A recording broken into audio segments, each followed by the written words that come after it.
applying a balance audio effect.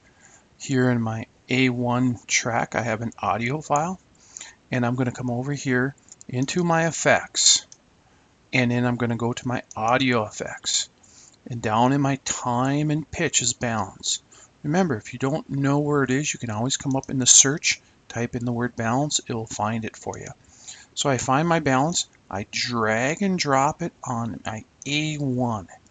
Let go of it on my A1, it creates an effect up here.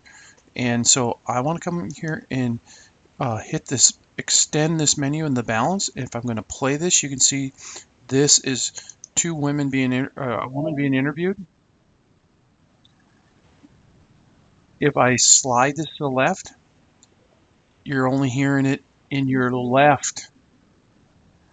This is the left track. You're hearing it in your left headphone or left speaker. If I drag it to the right, you're hearing it in the right track.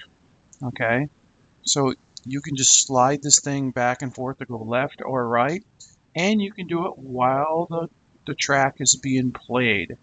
So depending on your pleasure, you can slide it to where you like, and this is the balance audio effect that's applied to the entire this is applied to the entire audio track. So this is the balance audio effect, and it's applied to the entire audio clip.